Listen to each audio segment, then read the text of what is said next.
सा एग्जांपल है, उससे आप समझ जाएँगे। बीस्ट, BEAST, ठीक है? अब इसका सब्स्टिट्यूट कर दिया, बी की जगह हमने क्या कर दिया? एफ कर दिया, तो क्या बन गया? फीस्ट। पूरा का पूरा उसका एक्सप्रेशन ही चेंज हो गया ना। अब इसमें एक एक्स्ट्रा जोड़ दिया, आर एक्स्ट्रा जोड़ दिया, बीच में एक्स्ट्रा आर जोड़ दिया, तो क्या हो गया? ब्रेस्ट हो गया। इंसर्शन कर दिया, एडिशन कर दिया, लेकिन इसमें से ए हमने हटा दिया, तो क्या बन गया? बेस्ट। फिर से एक्सप्रेशन चेंज। उल्टा कर दिया इनको, बीस्ट को रीअरेंजमेंट कर दिया, तो क्या बन गया? बीट्स बन गया। तो बिल्कुल एक्सप्रेशन हर केस में चेंज हो रही है, सब्स्टिट्यूशन कर रहे हैं, चाहे हम इंसर्शन कर रहे हैं, डिलीशन हो रहा है या इन्वर्जन हो रहा है, उसकी वजह से पूरा एक्सप्रेशन चेंज हो रहा है। यहाँ पे भी आप देखिए बेस पेयर के सीक्वेंसेस में एक से ज़्यादा पॉइंट पर चेंज हो रहा है। एक सिंपल वर्ड से आपने देखा कितने अलग-अलग टाइप के एक्सप्रेशन बन गए, एडिशन से फीस्ट हो गया, इंसर्शन से ब्रीस्ट ब्रेस्ट हो गया, डिलीशन से बेस्ट बन गया और इन्वर्जन से बीस्ट हो गया। इसी तरह हमारे डीएनए सीक्वेंसेस में चेंजेस आते हैं। हेलो बच्चों, कैसे हैं आप लोग? तो बेटा एक बार फिर से आपके साथ हम लोग आ गए हैं और इस बार टास्क बड़ा मुश्किल है, थोड़ा-सा चैलेंजिंग है और आप लोगों का फुल कोऑपरेशन, फुल अटेंशन अगर रहेगा तो हम यहाँ पर भी 95 प्लस का टारगेट अपना अचीव कर लेंगे। तो बेटा biology 12th class board exam की डेट आपको पता है और आज की डेट आपको पता है। इस बीच में हमने पूरा सिलेबस डिस्कस करना है, पूरा सिलेबस रिवाइज करना है, एक-एक चैप्टर, उसके बाद हर चैप्टर के PYQs and most important questions, ठीक है? तो सबसे पहले मैंने क्या किया है, जो सबसे मुश्किल यूनिट है ना बेटा, जिसमें सबसे ज़्यादा मार्क्स वाइज़ वेटेज है और बच्चे प्रॉब्लम भी फ़ील करते हैं, वो मैं सबसे पहले शुरू कर रहा हूँ। क्योंकि अगर हमने ये टास्क पूरा कर लिया, तो बाकी चीज़ें हमारे लिए बहुत ईज़ी हो जाएँगी, ठीक है? तो चलिए स्टार्ट करते हैं। सबसे पहला चैप्टर है प्रिंसिपल ऑफ इनहेरिटेंस। यहाँ पर बच्चों बात आती है मेंडल की। Mendel who is known as father of genetics, clear? Gregor John Mendel को जेनेटिक्स का पायनियर कहा गया, he is also known as father of genetics. और उन्होंने अपने एक्सपेरिमेंट्स किस पर किए? उन्होंने अपने एक्सपेरिमेंट परफॉर्म किए पायसम सटाइवम पर, जिसको हम क्या कहते हैं? P plant. बट बेटा पी प्लांट भी 2 टाइप के होते हैं, garden pea and sweet pea. तो हमें ध्यान रखना है लथाइरस ओडोरेटस। नहीं, हमें याद रखना है पायसम सटाइवम। गार्डन पी पे उन्होंने काम किया था। क्लियर? वाइल्ड पी क्या होता है? लथाइरस ओडोरेटस। याद रहेगा आप लोगों को? ठीक है? चलिए। अब ये जो ब्यूटीफुल सी पिक्चर है आपको दिखाई दे रही है, ये पैरेंटल जनरेशन है और ये नेक्स्ट जनरेशन है। पेरेंट्स से ऑफस्प्रिंग्स में कैरेक्टर का ट्रांसमिशन आपको दिख रहा है। आई कलर आप देख पा रहे होंगे, यहाँ पे मदर का आई कलर डिफरेंट है, बच्चे का आई कलर डिफरेंट है जो कि रिजेंबल कर रहा है फादर को। तो 3 बेसिक चीज़ें आपको मैं बताता हूँ बेटा। कैरेक्टर क्या होता है? एक ऐसा हेरिटेबल फीचर जो पेरेंट्स से और ऑफस्प्रिंग्स में जाता है। अब बहुत सारी कन्फ्यूज़न होती है कि कैरेक्टर और ट्रेट में क्या डिफरेंस होता है, जीन और एलील में क्या डिफरेंस होता है।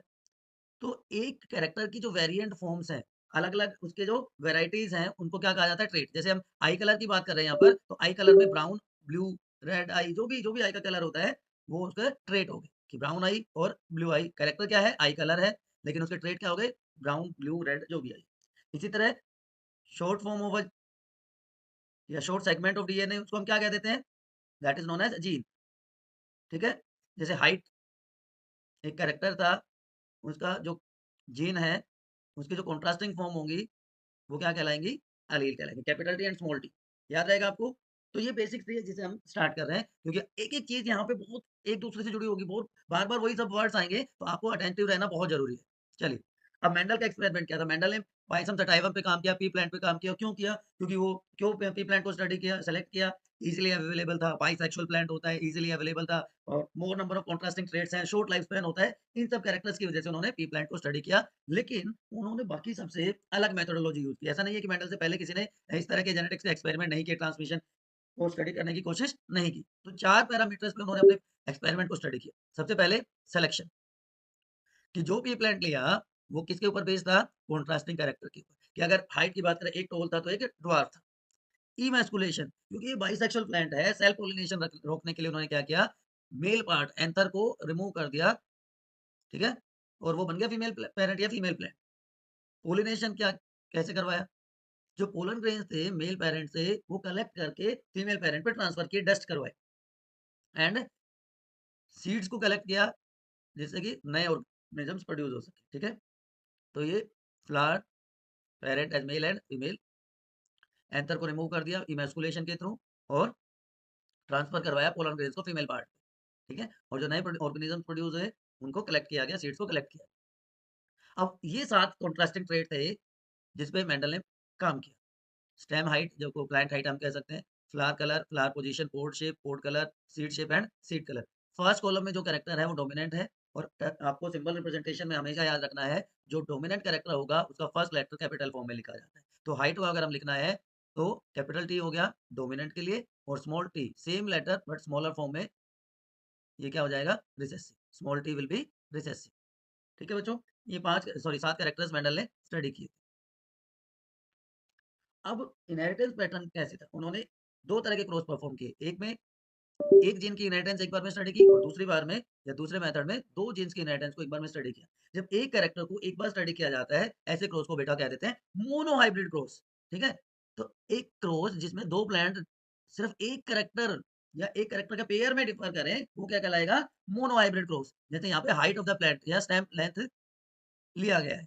ठीक है? तो टॉल एंड ड्वार्फ प्लांट, उनके बीच में क्रॉस करवा दें, या येलो और ग्रीन सीड के प्लांट्स ले लें, तो कोई भी एक कैरेक्टर हम स्टडी करेंगे। ठीक है?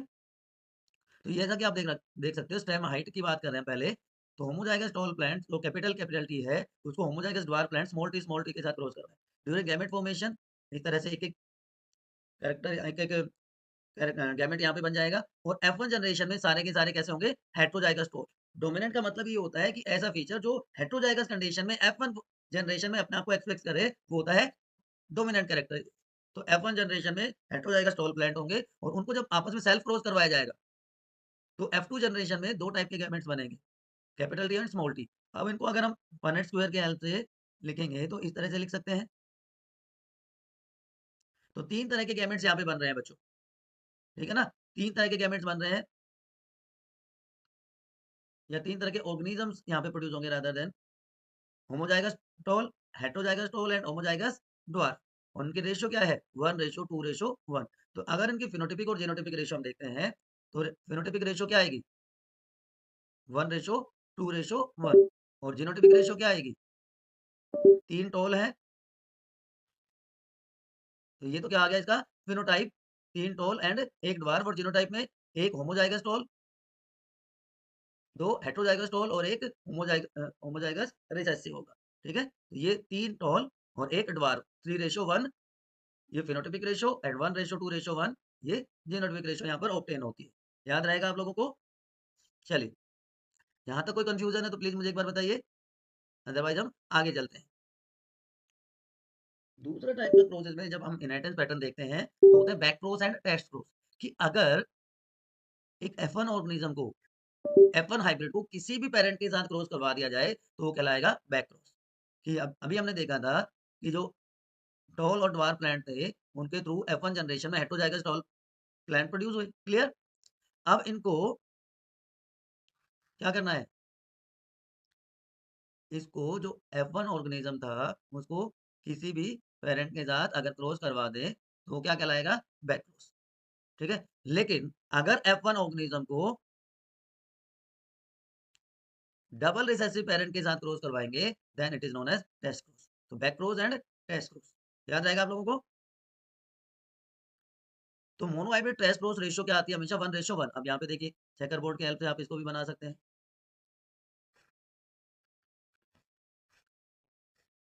Capital T small T, capital T small T, small T small T, and तो ये हेटेरोजाइगस टॉल हो गई, ये होमोजाइगस रिसेसिव। तो ratio will be 1:1। Mono hybrid test cross ratio क्या आती है, 1:1। लेकिन अगर बैक क्रॉस की बात करें, तो यहाँ पे किसी भी पेरेंट के साथ क्रॉस करवा सकते हैं हम। तो अगर हम कैपिटल टी के साथ क्रॉस करवाएंगे, तो यहाँ पे हेटेरोजाइगस ऑर्गेनिज्म भी आपको मिलेंगे। तो रेशियो 1:2:1 आएगी, और फिनोटिपिकली 3:1 हो। ठीक है? तो test cross between dominant phenotype and recessive individual. तो F1 हेटेरोजाइगस को डबल रिसेसिव पेरेंट के साथ क्रॉस करवा देंगे, तो रेशियो इज 1:1। टेस्ट क्रॉस बहुत इंपॉर्टेंट होता है। It is used to find out genotype of a character. ऐसा कैरेक्टर जिसका जीनोटाइप हमें नहीं पता है, तो हम टेस्ट क्रॉस की हेल्प से उसका पता लगा सकते हैं बच्चों। ठीक है? चलिए, तो अननोन जीनोटाइप के लिए, फ्लावर कलर के लिए हमने क्या करवा दिया, टेस्ट क्रॉस करवा दिया। ठीक है? अब जो वन जीन का इनहेरिटेंस पैटर्न है, उसके बेसिस पे हम मेंडल के फर्स्ट लॉ को एक्सप्लेन कर सकते हैं, law of dominance. Actually Mendel के जो 3 लॉ थे, उसमें से 2 को हम मोनो हाइब्रिड क्लॉज की हेल्प से एक्सप्लेन कर सकते हैं। अब देखिए, बेसिक चीजें हमें पता होना चाहिए कि जो भी कैरेक्टर है, उसको कौन कंट्रोल करता है, फैक्टर्स कंट्रोल करते हैं। फैक्टर्स हमेशा पेयर्स में मिलते हैं। कॉन्ट्रास्टिंग फॉर्म जो फैक्टर की है उसको क्या कहते हैं? कैरेक्टर कह देते हैं, ठीक है? अब जो डिसिमिलर पेयर होगा फैक्टर का, एक मेंबर में वो डोमिनेट करता है तो वो डोमिनेंट कहलाएगा और दूसरा क्या हो जाएगा? Recessive. Homozygous, homozygous, heterozygous. Same pair of character का तो वो होमोजाइगस होता है और अगर अलग हो तो वो क्या कहलाता है? हेटेरोजाइगस। सिमिलर, होमो, डिसिमिलर, हेटेरोजाइगस। क्लियर? याद रहेंगी ये चीजें भी आपको? चलिए, सेकेंड लॉ में क्या होगा कि जब गैमेट फॉर्मेशन होगी तो जो फैक्टर है एक पेयर में से वो सेग्रीगेट हो जाएगा, सेपरेट हो जाएगा फ्रॉम अदर्स। तो गैमेट फॉर्मेशन के टाइम पे दो फैक्टर में से केवल एक ही मिलता है। होमोजाइगस पेरेंट एक जैसे गैमेट्स प्रोड्यूस करेंगे, हेटेरोजाइगस पेरेंट दो अलग-अलग टाइप के गैमेट्स प्रोड्यूस करेंगे। ये होमोजाइगस पेरेंट था, सिमिलर पेयर ऑफ फैक्टर था, सेग्रीगेशन हुआ तो सिमिलर गैमेट्स प्रोड्यूस हुए, चाहे वो होमोजाइगस डोमिनेंट है, चाहे वो होमोजाइगस रिसेसिव है। लेकिन हेटेरोजाइगस में क्योंकि डिफरेंट पेयर है फैक्टर्स के, तो सेग्रीगेशन के बाद डिफरेंट टाइप के गैमेट्स भी बनते हैं। ठीक? अब बात करते हैं इनहेरिटेंस ऑफ टू जीन्स की, जिसको हम डाइहाइब्रिड क्रॉस से भी एक्सप्लेन कर सकते हैं। ऐसे क्रॉसेस दो पेरेंट ऑफस्प्रिंग के बीच में जहाँ पे दो पेयर कॉन्ट्रास्टिंग कैरेक्टर के स्टडी किए जाएं, वो क्या कहलाएगा? Dihybrid cross. तो मेंडल ने जैसा कि हमें पता है पी प्लांट पे परफॉर्म किए थे इस तरह के क्रॉसेस। तो यहाँ पर हमने देखिए सीड शेप और सीड कलर दो कैरेक्टर्स ले लिए, seed shape and seed colour. तो सीड शेप में हमने ले लिया है round and wrinkled. Seed shape में हमने ले लिया राउंड एंड रिंकल्ड, दो कैरेक्टर हो गए। एंड सीड कलर में हम ले लेंगे येलो एंड ग्रीन। तो राउंड येलो ये डोमिनेंट कैरेक्टर हो गया तो इसको हम capital R and capital Y से लिख देंगे। रिंकल्ड ग्रीन रिसेसिव कैरेक्टर हो गया तो इसको हम small R and small Y से लिख देंगे। यहाँ पर आप देख रहे हो राउंड येलो है, रिंकल्ड ग्रीन है, तो ये दोनों मिक्सिंग आपको यहाँ पे दिख रही है। तो ये पेरेंटल हो गए। जब गैमेट फॉर्मेशन होगी तो R Y and R Y इस तरह के गैमेट्स बनेंगे। एंड F1 जनरेशन में ये गैमेट्स मिलकर हेटेरोजाइगस ऑर्गेनिज्म प्रोड्यूस करेंगे जो सारे के सारे कैसे होंगे? राउंड येलो होंगे। ठीक है बच्चों, देखिए round yellow parent, wrinkled green parent, gamete formation हुई एंड F1 जनरेशन में सारे के सारे राउंड येलो प्रोड्यूस होंगे। जब F1 में इनकी F1 ऑर्गेनिजम्स की जब सेल्फिंग करवाएंगे तो चार तरह के गैमेट्स प्रोड्यूस होंगे। राउंड येलो दोनों डोमिनेंट एक साथ, एक डोमिनेंट एक रिसेसिव, एक रिसेसिव एक डोमिनेंट एंड दोनों रिसेसिव। दोनों तरफ सिमिलर टाइप के गैमेट्स यहाँ पे प्रोड्यूस होंगे। ठीक है? F2 जनरेशन में मेंडल ने देखा कि येलो और ग्रीन कलर सेग्रीगेट हो गया 3:1 में and round and wrinkled seed से भी सेग्रीगेट हुआ 3:1 में। कैसे? उसको अभी हम बताएंगे आपको। तो देखिए अब दोनों टाइप के गैमेट्स को हमने चेकर बोर्ड की हेल्प से ले लिया। अब जहाँ पे भी कैपिटल आर आपको दिखेगा बच्चों वो हो जाएगा राउंड। जहाँ पे भी कैपिटल वाई अगर अकेला भी प्रेजेंट है तो हो जाएगा येलो। लेकिन अगर स्मॉल आर है दोनों या स्मॉल वाई है दोनों तो रिसेसिव कैरेक्टर होगा। देखिए यहाँ पे दोनों स्मॉल आर है तो रिंकल्ड हो गया। ठीक है? स्मॉल वाई है तो ग्रीन हो जाएगा। तो राउंड येलो, रिंकल्ड ग्रीन ये हमारे पेरेंटल कॉम्बिनेशन है and round green and wrinkled yellow ये हमारे रिकॉम्बिनेंट्स हैं। ठीक है? याद रहेगा आपको? अब आप कैसे चेक कर सकते हैं कि हमने जो क्रॉस परफॉर्म किया वो सही है कि नहीं? तो आप मोनो हाइब्रिड क्रॉस कर लीजिए। एक बार में एक कैरेक्टर कर लीजिए। अब शीट शेप ले लीजिए पहले। शीट शेप क्या था? Round and wrinkled. तो राउंड कितने हैं हमारे टोटल? राउंड देखिए यहाँ पे 9 है, यहाँ पे 3 है, तो 12 हो गए। ठीक है? रिंकल्ड कितने हैं हमारे? 3 एंड 1 4। तो रेशियो क्या आया? 3:1 वो जो कि मोनो हाइब्रिड क्रॉस का रेशियो होता है। इसी तरह सीड शेप की जगह सीड कलर आप ले लीजिए। Yellow and green. येलो कितने हैं? 9 एंड 3 12 एंड ग्रीन कितने हैं? 3 एंड 1 4। तो रेशियो क्या आई? 3:1। तो अगर अलग-अलग लॉ ऑफ सेग्रीगेशन ही तो है ये। तो अगर अलग-अलग में रेशियो सेम आती है, मोनो हाइब्रिड क्लोज वाली रेशियो आती है, तो इसका मतलब हमने जो क्रॉस परफॉर्म किया था वो एकदम सही है बच्चों। लेकिन मेंडल के लॉज़ के कुछ एक्सेप्शंस भी हैं। उनकी भी अगर हम बात कर लें, तो सबसे पहले आता है डोमिनेंस के साथ इनकम्प्लीट डोमिनेंस। ठीक है? कॉल कोरेंस ने सबसे पहले मिराबिलिस जल्पा में इसको ऑब्जर्व किया। तो इसलिए इसको सेमी डोमिनेंस या पार्शियल डोमिनेंस भी कह देते हैं। यहाँ पे क्या होता है कि जो इनहेरिटेंस का जीन है उसमें एक जो स्पेसिफिक कैरेक्टर का एलील है, वो कंप्लीटली डोमिनेंट या कंप्लीटली रिसेसिव नहीं होता। दोनों पार्शियल एक्सप्रेशन देते हैं। एनसीईआरटी में आपका एग्जांपल दिया हुआ है एंटीरेनम मैजेस का, है ना? कि जहाँ पे रेड और व्हाइट फ्लावर के बीच में क्रॉस करवाते हैं, तो नॉर्मल कंडीशन में क्या होता है? इधर से कैपिटल आर बना, इधर से स्मॉल आर बना, गैमेट्स बने और F1 जनरेशन में हेटेरोजाइगस ऑर्गेनिज्म प्रोड्यूस होते हैं। और यहाँ पे सारे के सारे कैसे होते हैं, क्योंकि रेड डोमिनेंट है तो सारे के सारे हेटेरोजाइगस रेड प्रोड्यूस होते हैं। ठीक है, क्लियर टू एवरीवन। तो यहाँ पर वेरिएशन क्या आ जाता है, यहाँ पर वेरिएशन होता है रेड की जगह F1 जनरेशन में पिंक फ्लावर प्रोड्यूस होते हैं, एंड इन F2 जनरेशन जो रेशो आती है बच्चों वो 1:2:1 आती है। तो क्लियर कट वायलेशन हो गया ना। देखिए, डॉग डॉग फ्लावर में हमने क्या किया, रेड और व्हाइट को क्रॉस करवाया, गैमेट फॉर्मेशन के बाद F1 जनरेशन में सारे के सारे पिंक फ्लावर प्रोड्यूस हुए। अब जब इनका सेल्फ क्रॉस करवाया पिंक फ्लावर्स का, तो F2 जनरेशन में जो ऑर्गेनिजम्स प्रोड्यूस होंगे वो कैसे होंगे, दोनों capital R small R, capital R small R and small R small R. तो यहाँ पे जो कैपिटल आर वाले होंगे वो कैसे होंगे, पिंक। दूसरे ऑर्गेनिजम्स कैसे होंगे, व्हाइट। और ये हेटेरोजाइगस प्लांट भी कैसे होंगे, पिंक होंगे। तो रेशो क्या आ गई, 3:1, pink to white in F2 generation. लेकिन ये वायलेशन है, डिफरेंट है from the normal Mendelian cross. ठीक, तो यहाँ पे जीनोटिपिक और फिनोटिपिक दोनों रेशो क्या आ जाती है, सेम आ जाती है। जबकि नॉर्मल मेंडेलियन क्रॉस में जीनोटिपिक रेशो क्या आती है, 1:2:1, बट फिनोटिपिक रेशो क्या आती है, 3:1।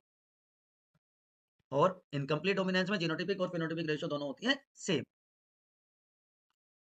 दूसरा एक्सेप्शन जो है लॉ ऑफ डोमिनेंस का, दैट इज को डोमिनेंस। नाम से आपको मतलब को मतलब दोनों के दोनों एलील जो है वो डोमिनेंट है, और जब एक साथ होंगे तो अपना फुल पोटेंशियल से अपना एक्सप्रेशन देते हैं।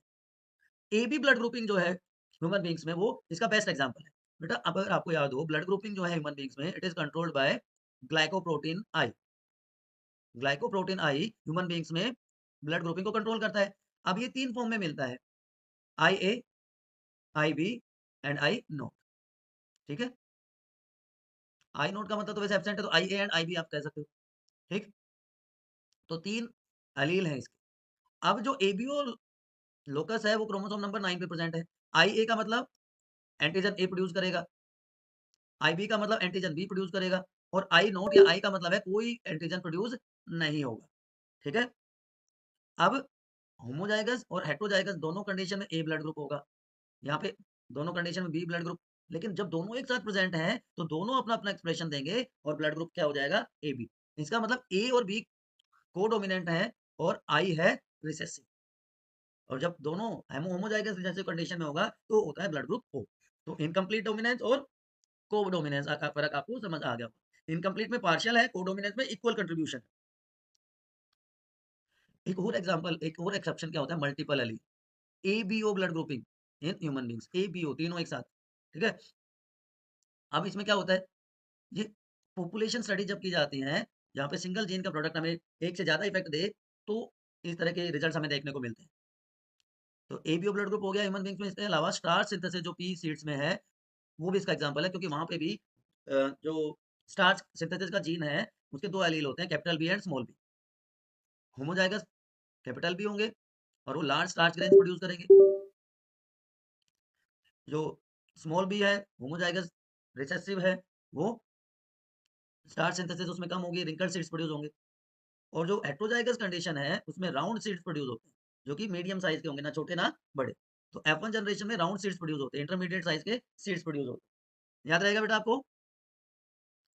तो तीन एक्सेप्शन अभी तो हमने देख ली। इसके अलावा एक प्लियोट्रोपी होता है, ज्यादा हम डिटेल में नहीं जा रहे क्योंकि आपके सिलेबस में नहीं है, कि एक जो जीन है वो एक से ज्यादा फिनोटाइपिक एक्सप्रेशन को कंट्रोल करे, तो वो क्या कहलाएगा, प्लियोट्रोपी जीन। और प्रोसेस क्या कहलाएगी, प्लियोट्रोपी। अभी मैंने आपको बता दिया।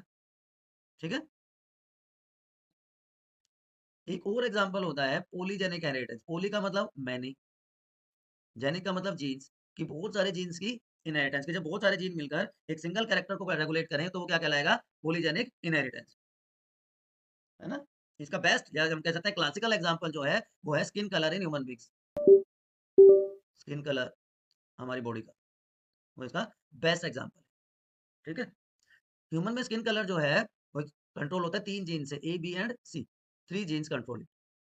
इसके अलावा आई कलर या intelligence, kernel colour in wheat, ये भी सारे पॉलीजेनिक इनहेरिटेंस के एग्जांपल हैं।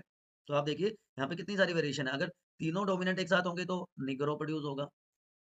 ठीक है, लेकिन ये सारे के सारे और तीनों रिसेसिव होंगे तो वेरी व्हाइट, या जिसको हम कहते हैं क्या वर्ड यूज कर सकते हैं, एकदम सफेद जिस होते हैं ना, जो एल्बिनो, नहीं एग्जैक्टली वर्ड, वेरी फेयर। तो ये कुछ एक्सेप्शंस हैं बच्चों लॉ, मेंडल के लॉज की। अब एक और इंपॉर्टेंट टॉपिक के बारे में आपको बताता हूँ, बहुत बहुत इंपॉर्टेंट टॉपिक है, बहुत इंपॉर्टेंट है बच्चों। Yes, chromosomal theory of inheritance, Sutton and Boveri ने दी थी, नाम याद रखना है आपको। उन्होंने कहा कि पेयरिंग और सेपरेशन होती है क्रोमोसोम्स की, पेयर्ड क्रोमोसोम्स की, जिसकी वजह से सेग्रीगेशन होता है पेयर्ड फैक्टर्स का। जो जीन्स पे जो क्रोमोसोम पे जो फैक्टर्स हैं, उनकी सेग्रीगेशन या सेपरेशन होती है पेयरिंग और रिपल्शन की वजह से, सेपरेशन की वजह से। सटन ने क्रोमोसोमल सेग्रीगेशन को जोड़कर मेंडेलियन प्रिंसिपल के साथ chromosomal theory of inheritance propose किया। अब देखिए, ये सेल है, सेल में क्रोमोसोम है, क्रोमोसोम पे डीएनए है, डीएनए में जीन्स है। तो उन्होंने क्या कंक्लूजन किया कि क्रोमोसोम जो है वो हेरिडिटरी व्हीकल्स हैं। वो कैरेक्टर्स के लिए जो मशीनरी होती है उसको कैरी करते हैं, और जो अगर 2 एक जैसे क्रोमोसोम्स हैं, तो वो क्या कहलाएँगे? Homologous chromosome. ये होमोलोगस पेयर हो गया क्रोमोसोम्स का, ठीक? अब एक होमोलोगस क्रोमोसोम में 2 क्रोमैटिड्स होती हैं, तो एक क्रोमोसोम की दोनों क्रोमैटिड्स तो क्या कहलाएँगी? Sister chromatids. और पेयर के जो दूसरा क्रोमोसोम है, उसकी जो क्रोमैटिड्स क्या हैं, वो क्या कहलाएँगी? नॉन सिस्टर, ठीक है? तो होमोलोगस पेयर है जो गैमेट फॉर्मेशन के टाइम पे सेग्रीगेट हो जाता है, देखिए, सेपरेट हो गया ड्यूरिंग गैमेट फॉर्मेशन। और इसी के बेसिस पे तो पता चला कि there is a parallelism in behaviour of genes and chromosome, कि जीन्स भी पेयर में होते हैं, क्रोमोसोम भी पेयर में होते हैं, दोनों गैमेट फॉर्मेशन के टाइम पे सेग्रीगेट कर जाते हैं, बट जाइगोट में दोबारा जाकर मिल जाते हैं। दोनों की रेप्लिकेशन होती है एस फेज और सेल साइकिल, ठीक है? सेग्रीगेशन कहाँ होगी? एनाफेज 1 में, मियोसिस 1 में, एनाफेज 1 में उसकी सेग्रीगेशन हो जाती है, और इस तरह से जो स्ट्रक्चर बनती है उनको कह देते हैं बाइवेलेंट, ठीक है बच्चों? तो ये एनाफेज 1 मियोसिस 1 में, एनाफेज मियोसिस 2 में, और ये जर्म सेल्स बनती है। तो मेटाफेज में जब इक्विटोरियल प्लेट पे अपने आप को ये अरेंज कर लेते हैं, और मेटाफेज 2 में इनका सेग्रीगेशन हो जाता है। तो पैरेललिज्म भी पता चला between behaviour of genes and chromosomes, ठीक है?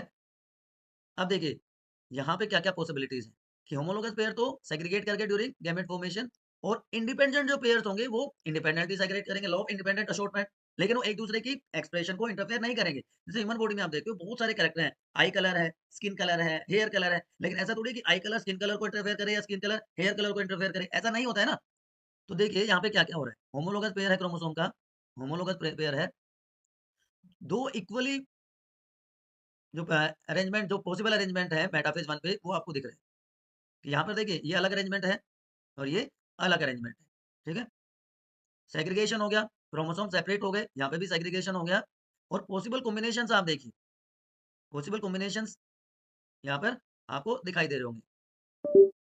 ये सेम चीज़ यहाँ पर दिखाई हुई है कि अरेंजमेंट अलग-अलग हो सकता है। जर्म सेल में पेयर्ड कंडीशन में से सिर्फ एक आएगा, वो दोबारा से कंबाइन करके फिर जाइगोट बना देगा। समझ में आ गई बात?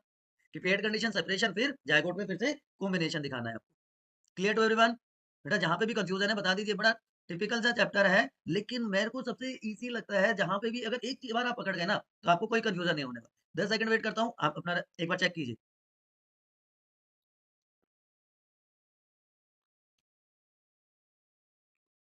आया कुछ समझ? थम्स अप दीजिए फटाफट अगर आपको यहाँ तक कोई कंफ्यूजन नहीं है तो। चलें आगे? चलिए, अब इसी की कंटिन्यूएशन में एक और बात करते हैं। Drosophila melanogaster is excellent study material for genetics experiment, ठीक है? क्यों करते हैं या क्यों माना जाता है? 2 मार्क्स के लिए इंपॉर्टेंट क्वेश्चन है, स्किप नहीं कर सकते आप।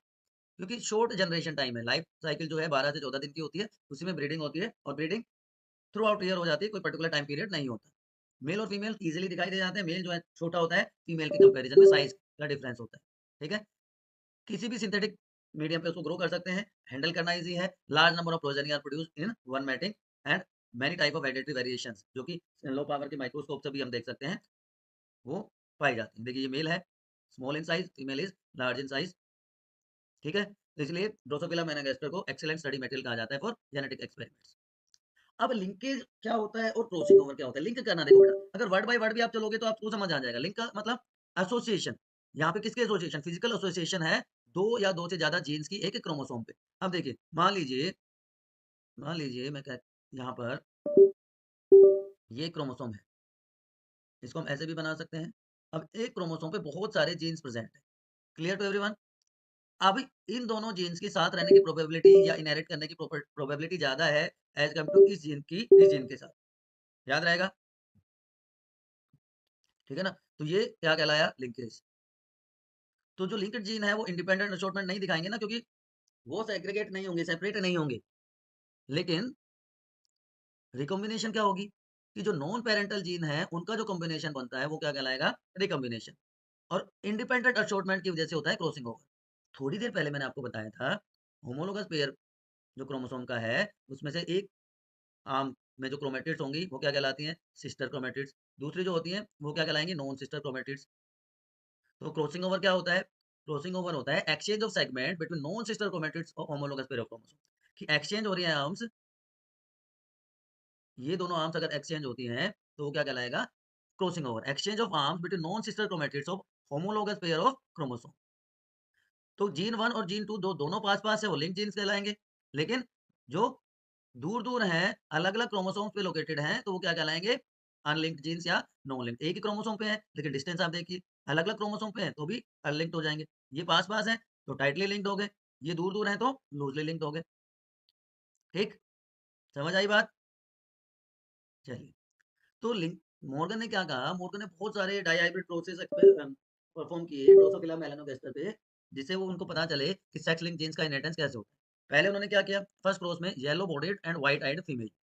अब देखिए बेटा, यहाँ पे जो सिंबॉलिक रिप्रेजेंटेशन है, नॉर्मल जो हमारे जेनेटिक क्रॉसेस होते हैं, उससे अलग होता है। नॉर्मल में तो हम क्या कर देते हैं? डोमिनेंट को कैपिटल से और रिसेसिव को स्मॉल से लिख देते हैं। लेकिन यहाँ पे प्लस लिखा जाता है डोमिनेंट के। ठीक है ना? यहाँ पर आप देख पाए वाई क्रोमोसोम इस तरह से लिखा जाता है। तो yellow bodied and white eyed female को क्रॉस करवाया brown eyed and red eyed, brown body और रेड आइड फीमेल मेल के साथ, जो कि डोमिनेंट था, वाइल्ड टाइप था। दूसरे क्रॉस में व्हाइट आइड मिनिएचर विंग को रेड आइड लार्ज विंग के साथ क्रॉस करवाया। आपके एनसीईआरटी में दिया हुआ है ये क्रॉस, ये वाला, जिससे बच्चे बहुत ज्यादा डरते हैं, बहुत ज्यादा डरते हैं कि सर ये क्या ही है। ठीक है ना? ये क्रॉस 1, ये क्रॉस 2, येलो एंड व्हाइट और वाइल्ड टाइप को क्रॉस करवाया। तो F1 जनरेशन में जो वाइल्ड टाइप थी, वो कैरेक्टर किस में आ गया? फीमेल में, और मेल हो गया येलो व्हाइट। ठीक है? अब F2 जनरेशन में पैरेंटल कॉम्बिनेशन होते हैं 98.7%। अरेंजमेंट वाइज़ देखना पड़ेगा। मैंने आपको बताया था थोड़ी देर पहले कि किस तरह से अरेंजमेंट होता है। अरेंजमेंट हमने देखा था यहाँ पे, ये वाला। सिर्फ़ अरेंजमेंट के बेसिस पे अलग-अलग कॉम्बिनेशंस बनते हैं। सिर्फ़ लोकेशन की बात है। यहाँ पर देखिए, है ना? तो 98.7% पैरेंटल कॉम्बिनेशन एंड 1.3 सिर्फ़ क्या होते हैं? Recombinants 98.7 and 1.3। जबकि दूसरे में देखिए आप, यहाँ पर 62.8 एंड 37.2, 68.8 एंड 37.2%। तो यहाँ पर देखिए आप, यहाँ पे क्या है? रिकॉम्बिनेशन ना के बराबर है। तो ये क्या कहलाएगा? लिंकेज। लेकिन कैसा लिंकेज? Complete linkage. कि सेग्रीगेशन हो ही नहीं रहा है। सिंपल सा आपको याद रखना है, अगर रिकॉम्बिनेशन फ्रीक्वेंसी 25% से कम होती है, तो वो कहलाएगा कंप्लीट लिंकेज। यहाँ पर देखिए रिकॉम्बिनेशन फ्रीक्वेंसी बहुत हाई है, 25% से ज़्यादा हो गई, तो वो क्या कहलाएगा? Incomplete linkage. ठीक है? तो कंप्लीट और इनकम्प्लीट लिंकेज समझ में आ गया? सिर्फ आप यहाँ पर बार-बार देख सकते हैं बेटा, यहाँ पे सिर्फ डिफरेंस किसका है? ये सेकंड क्रॉस है, कि जो व्हाइट आई और येलो बॉडी के जीन्स हैं, वो टाइटली क्लोज्ड है, टाइटली लिंक्ड हैं, तो रिकॉम्बिनेशन सिर्फ 1.3% होता है।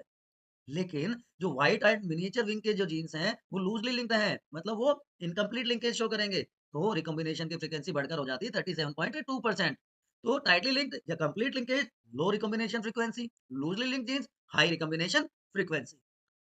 ठीक है? ड्रोसोफिला के केस में क्लासिकल एग्जाम्पल को स्टडी किया गया है, तो आप कन्फ्यूज़ ना हो, बिल्कुल ईज़ी चीज़ है।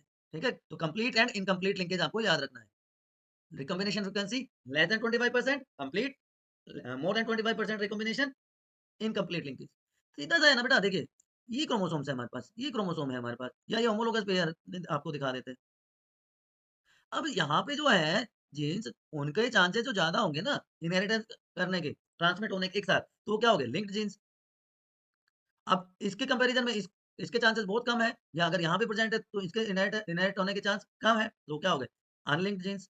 तो लिंकेज जब होगा और वो दोनों पास-पास होंगे, तो टाइटली बाउंडेड होंगे एक-दूसरे से, तो कंप्लीट लिंकेज शो करेंगे। लेकिन जब दूर-दूर हो जाएँगे, तो लिंकेज की फ्रीक्वेंसी बढ़ जाएगी, तो वो क्या कहलाएगा? इनकम्प्लीट लिंकेज, रिकॉम्बिनेशन फ्रीक्वेंसी 25% से ज़्यादा हो जाएगी। ठीक है बच्चों? उसके बाद एक और इम्पोर्टेंट टॉपिक, सेक्स डिटर्मिनेशन।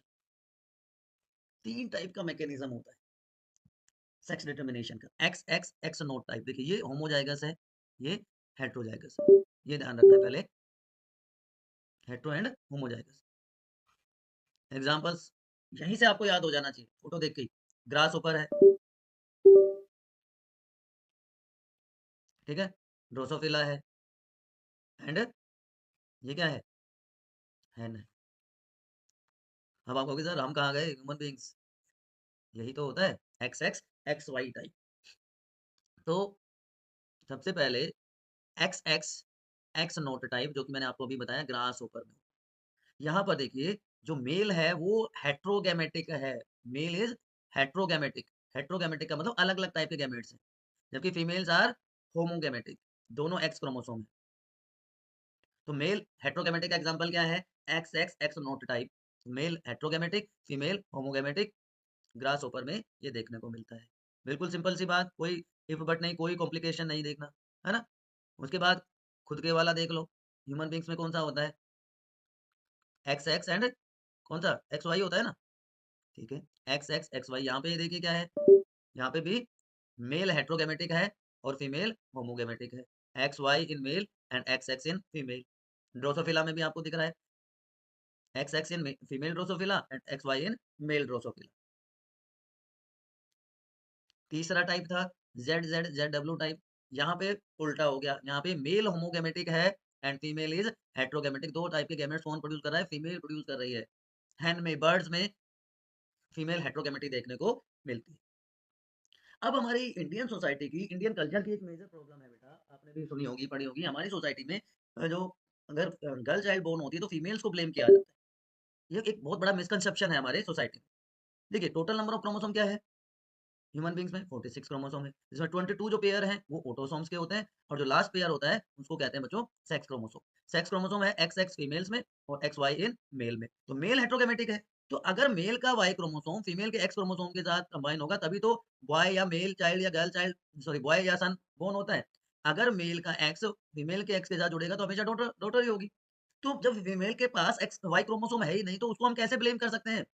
एक तो ये रैंडम या चांस डिस्ट्रीब्यूशन होता है कि एक्स वाई के साथ जुड़ता है या एक्स एक्स के साथ कंबाइन होता है, तो वैसे तो किसी को ब्लेम किया ही नहीं जा सकता। लेकिन अगर ब्लेम करना भी है तो मेल्स होने चाहिए ना, क्योंकि मेल्स के साथ मेल के पास है वाई क्रोमोसोम तो।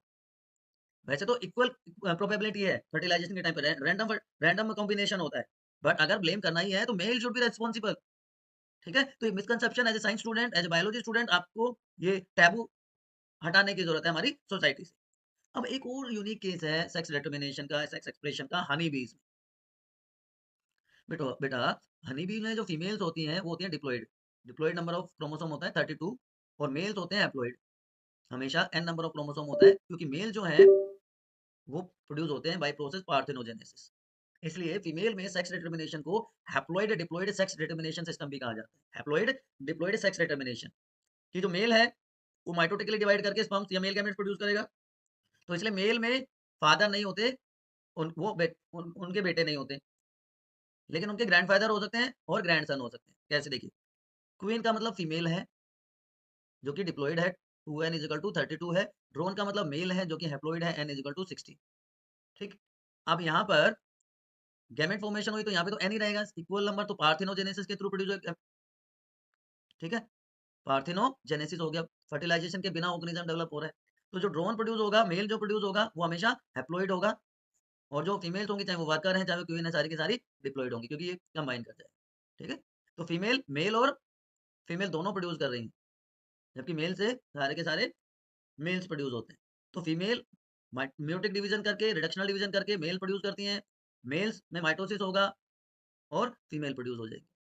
तो ये हैप्लॉइड डिप्लॉइड टाइप का सेक्स डिटर्मिनेशन होता है जो कि पार्थिनोजेनेसिस के थ्रू होता है। बार-बार मैं वर्ड बोल रहा हूँ पार्थिनोजेनेसिस। मेल्स हमेशा हैप्लॉइड जिनके फादर नहीं होते लेकिन ग्रैंडफादर होते हैं, सन नहीं होते लेकिन ग्रैंडसन हो सकते हैं। देखिए ना यहाँ पर नहीं है ना सन, इमीडिएट नेक्स्ट जनरेशन में नहीं है लेकिन एक जनरेशन स्किप करके हो सकते हैं, ठीक है? अब आगे चलते हैं, आगे बात करते हैं। अब बात होगी किसकी? Sudden heritable changes in genetic makeup of an organism that is mutation. Sudden heritable changes in DNA sequences जिसकी वजह से जीनोटाइप और फेनोटाइप चेंज हो जाता है ऑर्गेनिज्म का और ये हो सकता है म्यूटेशन और रिकॉम्बिनेशन की वजह से मेन कॉजेज़ होते हैं म्यूटेंट्स। फिजिकल और केमिकल म्यूटेशंस हो सकते हैं, बायोलॉजिकल म्यूटेशंस हो सकते हैं। 2 तरह के म्यूटेशंस होते हैं, point mutation and frame shift mutation कि अगर डीएनए सीक्वेंस में एक पॉइंट पर चेंज हो, एक पॉइंट पर चेंज हो तो पॉइंट म्यूटेशन कहलाएगा। एक से ज़्यादा पॉइंट्स पर चेंजेस हों, तो वो क्या कहलाएँगे? Frame shift mutation. ठीक है? एक-एक करके देखते हैं क्या होता है। कि ये देखिए, ये नेचुरल सीक्वेंस है, ओरिजिनल सीक्वेंस है। पॉइंट म्यूटेशन बता रहा हूँ पहले आपको। सिंगल बेस पेयर जो है डीएनए का वहाँ पे चेंज हो रहा है देखिए। यहाँ तक सेम है, यहाँ पे चेंज हुआ। टी की जगह क्या आ गया? सी आ गया। ठीक है? टी की जगह क्या आ गया? सी आ गया। अब यहाँ तक कोई म्यूटेशन नहीं होगा। ठीक है? डीएनए लेवल पे फिर ट्रांसक्रिप्शन हुआ, मैसेंजर आरएनए बना, मैसेंजर आरएनए से फिर प्रोटीन सिंथेसिस हो गई और ट्रांसक्रिप्शन और ट्रांसलेशन हो गया। पहले में डीएनए से मैसेंजर आरएनए बना तो ट्रांसक्रिप्शन कहते हैं, मैसेंजर आरएनए से प्रोटीन बनता है तो उसको हम क्या कह देते हैं? ट्रांसलेशन कहा जाता है, याद है ना आपको? ठीक है? तो यहाँ पर क्या हो गया? ट्रांसक्रिप्शन के टाइम पे एक किसके साथ पेयर करेगा? थायमिन की जगह यूरासिल आ जाएगा। यूरासिल क्या हो जाता है? स्टॉप कोडोन, नॉनसेंस कोडोन है। ठीक? तो सिंगल बेस में जब चेंज होगा, उसकी वजह से एक्सप्रेशन चेंज हो जाएगी, तो क्या कहलाएगा? Point mutation. अब फ्रेम शिफ्ट में क्या है? पूरा का पूरा फ्रेम, पूरी की पूरी पिक्चर ही चेंज हो रही है, कि एक से ज़्यादा पॉइंट पे डीएनए सीक्वेंस में चेंजेज़ आ जाएँगे, तो उनको हम क्या कह देते हैं? Frame shift mutation. अब ये अलग-अलग रीज़न से हो सकता है, एडिशन से हो सकता है, डिलीशन से हो सकता है, इन्वर्शन से हो सकता है, सब्स्टिट्यूशन से हो सकता है, बहुत सारे पॉसिबल रीज़न बच्चों इसके हो सकते हैं। ठीक है? ये deletion, insertion, shifting of DNA sequences, loss, gain, बहुत सारे रीज़न हो सकते हैं। ठीक है ना? अब देखिए, नॉर्मल वर्ड क्या था फिर? वो बहुत ब्यूटीफुल सा एग्ज़ाम्पल है, उससे आप समझ जाएँगे। बीस्ट, बीईएएसटी, ठीक है? अब इसका सब्स्टिट्यूट कर दिया। बी की जगह हमने क्या कर दिया? एफ कर दिया। तो क्या बन गया? फीस्ट। पूरा का पूरा उसका एक्सप्रेशन ही चेंज हो गया ना। अब इसमें एक एक्स्ट्रा जोड़ दिया, आर एक्स्ट्रा जोड़ दिया, बीस्ट में एक्स्ट्रा आर जोड़ दिया तो क्या हो गया? ब्रेस्ट हो गया। इंसर्शन कर दिया, एडिशन कर दिया। लेकिन इसमें से ए हमने हटा दिया, तो क्या बन गया? बेस्ट। फिर से एक्सप्रेशन चेंज। उल्टा कर दिया इनको, बीस्ट का रीअरेंजमेंट कर दिया, तो क्या बन गया? बीट्स बन गया। तो बिल्कुल एक्सप्रेशन हर केस में चेंज हो रही है, सब्स्टिट्यूशन कर रहे हैं, चाहे हम इंसर्शन कर रहे हैं, डिलीशन हो रहा है या इन्वर्शन हो रहा है, उसकी वजह से पूरा एक्सप्रेशन चेंज हो रहा है। यहाँ पे भी आप देखिए बेस पेयर के सीक्वेंसेस में एक से ज़्यादा पॉइंट पर चेंज हो रहा है। एक सिंपल वर्ड से आपने देखा कितने अलग-अलग टाइप के एक्सप्रेशन बन गए, एडिशन से फीस्ट हो गया, इंसर्शन से ब्रीस्ट ब्रेस्ट हो गया, डिलीशन से बेस्ट बन गया और इन्वर्शन से फीस्ट हो गया। इसी तरह हमारे डीएनए सीक्वेंसेस में चेंजेस आते हैं। अब ये चेंजेस किस वजह से आते हैं? तो वो सारे एजेंट्स, वो कॉजेज़ जो म्यूटेशंस करते हैं, वो क्या कहलाते हैं? म्यूटेशंस कहलाते हैं। दोनों तरह के हो सकते हैं, फिजिकल भी हो सकते हैं और केमिकल भी हो सकते हैं म्यूटेशंस। फिजिकल म्यूटेशंस में ultraviolet radiation, alpha, beta, gamma rays, X rays सारे के सारे ये होते हैं फिजिकल म्यूटेशंस। जबकि mustard gas, phenol, formic acid, acetic acid ये सारे केमिकल भी म्यूटेशंस कॉज़ कर सकते हैं, तो ये कहलाते हैं केमिकल म्यूटेशंस। याद रहेगा बच्चों? चलिए, अब एक और टिपिकल सा टॉपिक है, सर ये तो समझ नहीं आता, ये पेडिग्री पेडिग्री एनालिसिस में क्या होता है? सबसे आसान है बेटा। कि ह्यूमन बीइंग्स में क्रोज़ को हम कंट्रोल नहीं कर सकते। तो जो फैमिली की हिस्ट्री होती है, इनहेरिटेंस पैटर्न की, उसको स्टडी किया जाता है। तो उस स्टडी को studying family history of inheritance for a particular individual is known as a pedigree analysis. ये पैरेंटल जनरेशन हो गई, ये फर्स्ट जनरेशन हो गई, ये सेकंड जनरेशन हो गई, F1, F2 जनरेशन हो गई। तो इस बच्चे की ये पेरेंट हैं, ये ग्रैंड पेरेंट हैं, ये ग्रेट ग्रैंड पेरेंट हैं, पैटर्नल और मैटरनल साइड के। तो ये सारी स्टडी जब की जाती है तो उसको कहते हैं पेडिग्री एनालिसिस। ठीक है? तो एक चार्ट की फॉर्म में फैमिली हिस्ट्री को रिप्रेजेंट करना वो क्या कहलाता है? पेडिग्री। इससे स्पेसिफिक ट्रेट या एब्नॉर्मैलिटी या किसी डिजीज़ को स्टडी करने में हेल्प मिलती है क्योंकि सेक्स लिंक्ड होते हैं या ऑटोसोमल डिजीज़ेज़ होते हैं। सेक्स लिंक्ड डोमिनेंट होते हैं या रिसेसिव होते हैं। ऑटोसोमल डोमिनेंट होंगे या रिसेसिव होंगे। तो ये कुछ सिंबल्स हैं जो आप लोगों को पता होने चाहिए व्हाइल स्टडीइंग पेडिग्री या डूइंग पेडिग्री एनालिसिस। आपके एनसीईआरटी में भी बहुत स्क्वायर है तो मेल को रिप्रेजेंट करेगा, सर्कल फीमेल को, डार्क होंगे तो अफेक्टेड इंडिविजुअल्स होंगे, single line between male and female mating होगी, लेकिन अगर डबल लाइन होती है तो कंsanguineous मैटिंग है जिसको क्लोज रिलेटेड रिलेटिव्स में मैरिज है वो कहलाती है। अगर एक हॉरिजॉन्टल लाइन है तो वो पेरेंट और उनके ऑफस्प्रिंग को रिप्रेजेंट करती है। तो ये अलग-अलग सिंबल्स यूज़ किए जाते हैं। तो 2 तरह के पैटर्न को स्टडी करने में पेडिग्री एनालिसिस हेल्प करता है। डोमिनेंट रिसेसिव हमें पता है। लेकिन ऑटोसोमल और सेक्स लिंक्ड 2 चीज़ें और होती हैं। अब ऑटोसोमल डोमिनेंट ट्रेट जो आपकी एनसीईआरटी में दिया हुआ है मायोटोनिक डिस्ट्रोफी के लिए, वो डोमिनेंट है। आप देख रहे हो हर जनरेशन में अफेक्टेड ऑर्गेनिज्म मिल रहे हैं, मेल फीमेल दोनों अफेक्टेड हो सकते हैं, ठीक है? लेकिन ऑटोसोमल रिसेसिव के केस में क्या होगा, जबकि सिकल सेल एनीमिया है, पेरेंट अफेक्टेड नहीं है, लेकिन F1 और F2 जनरेशन में आपको दिखाई दे रहे हैं affected individuals. Haemophilia classical example है जिसको रॉयल डिजीज भी कहते हैं। क्वीन विक्टोरिया से आया और जनरेशन आफ्टर जनरेशन ये फैल रहा है। क्वीन विक्टोरिया कैरियर थी, तो जो उसकी फैमिली में उनके डिसेंडेंट थे, उनमें ये डिजीज देखने को मिली। और आप याद रखना सेक्स लिंक डिजीजेज जो होती है ना बेटा, वो मेल्स में ज्यादा होती हैं as compared to females, more in males, क्योंकि मेल में होता है सिंगल एक्स क्रोमोसोम, और अगर वही अफेक्टेड है, उसी पे वो एलील है, वो जीन है, तो वो डायरेक्टली अपना इफेक्ट दिखा देगा। लेकिन फीमेल में जब तक दोनों एक्स क्रोमोसोम पे वो नहीं होगा जीन, तब तक फीमेल अफेक्टेड नहीं होगी। अगर सिंगल जीन पर सॉरी सिंगल क्रोमोसोम पे वो जीन प्रेजेंट है, तो ऐसी फीमेल खुद अफेक्टेड नहीं होगी, लेकिन नेक्स्ट जनरेशन में डिजीज कोज कर देगी। ऐसी फीमेल को कहा जाता है कैरियर फीमेल, जैसा कि क्वीन विक्टोरिया के केस में हमने देखा, शी वाज अ कैरियर। ठीक है? अब इसी बेसिस पे जो जेनेटिक डिसऑर्डर हैं, उनको स्टडी कर लेते हैं, उनके पैरामीटर्स क्या होते हैं, उनकी बात कर लेते हैं। जेनेटिक डिसऑर्डर बेटा 2 टाइप के होते हैं, Mendelian disorders and chromosomal disorders.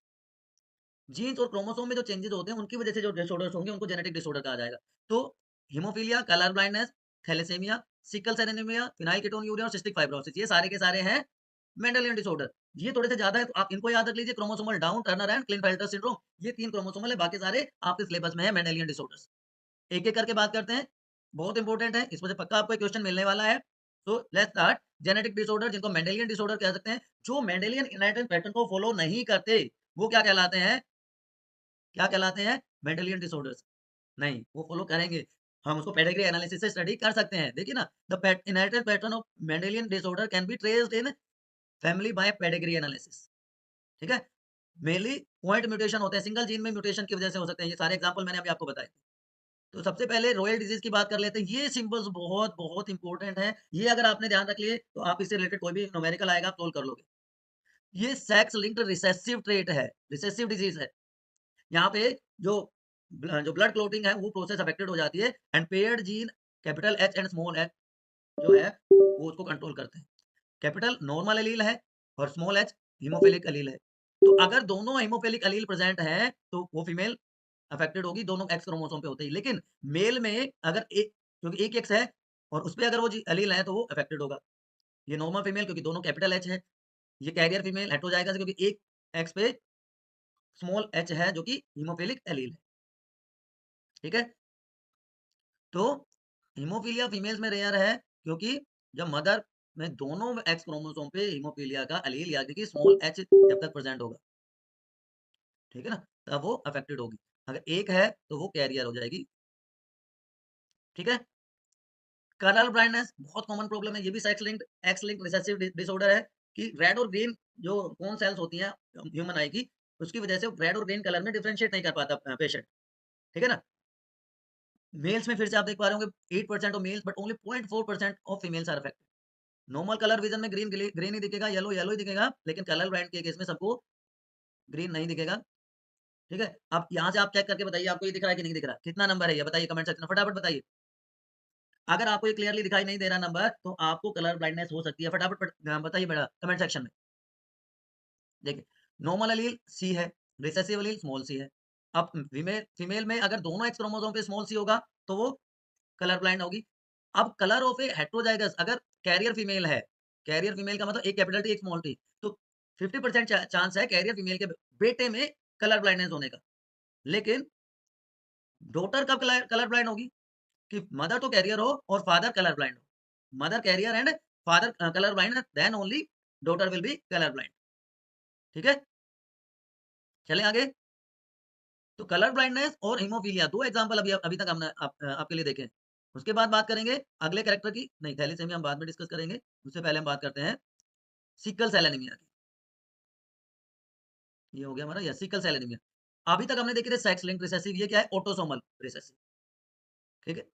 अगर दोनों के दोनों पैरेंट कैरियर होंगे, हेटेरोजाइगस होंगे उस पर्टिकुलर जीन के लिए, तो वो पैरेंट से ऑफस्प्रिंग में ट्रांसमिट हो जाएगा, क्योंकि यहाँ पे भी 2 एलील जो एलील है वो उसको कंट्रोल करते हैं, HbA एंड S। जो हेटेरोजाइगस ऑर्गेनिज्म होगी, वो होगी कैरियर। यहाँ पे मेल फीमेल की बात नहीं होगी क्योंकि ऑटोसोमल है। हेटेरोजाइगस कंडीशन होगा तो क्या होगा, कैरियर कि ए भी है और एस भी है। लेकिन होमोजाइगस रिसेसिव कंडीशन में वो अफेक्टेड हो जाएंगे। एचबीएस अगर है तो अफेक्टेड। तो देखिए एच बी ए और एच बी एस दो है, ये हेटेरोजाइगस कंडीशन है, तो ये क्या होगा, कैरियर होगा। एच बी ए होमोजाइगस डोमिनेंट है तो नॉर्मल होगा। लेकिन एच बी एस दोनों एक साथ है, रिसेसिव है, डबल रिसेसिव कंडीशन, तो वो क्या हो जाएंगे, अफेक्टेड। तो सिकल सेल एनीमिया का कॉज क्या है, ये पॉइंट म्यूटेशन का भी एग्जांपल है बेटा। पॉइंट म्यूटेशन का भी एग्जांपल है कि जो हमारा हीमोग्लोबिन है उसमें अल्फा और बीटा चेन होती है, तो बीटा चेन में 6 अमीनो एसिड पे ग्लूटामिक एसिड की जगह वैलिन अमीनो एसिड की फॉर्मेशन हो जाती है। ये ए और ये बी पेप्टाइड, ये ए पेप्टाइड नॉर्मल था, ये एनसीईआरटी में दिया हुआ है सीटीसी जीएजी, ठीक है। तो ये ग्लूटामिक एसिड बना रहा था, लेकिन यहाँ पे सिंगल चेंज बेस पेयर की वजह से क्या बन गया, वैलिन अमीनो एसिड की फॉर्मेशन हो जाती है। जीएजी की जगह जीयूजी बन गया, सिर्फ डिफरेंस कहाँ आया, ये सेकंड पोजीशन पे चेंज आ गया और पूरी की पूरी एक्सप्रेशन चेंज हो जाती है, ठीक है। चलिए, अब इसकी वजह से क्या होता है कि जो हमारी आरबीसीज हैं वो सिकल शेप्ड हो जाती हैं, उनकी ऑक्सीजन कैरिंग कैपेसिटी है वो डिक्रीज हो जाती है। ठीक है बच्चों, ठीक है मेरे बच्चों। तो ऑक्सीजन कैरिंग कैपेसिटी हो गई डिक्रीज। अगला एग्जांपल जो है वो आ जाता है, एक और क्लासिकल एग्जांपल है फिनाइल कीटोन यूरिया।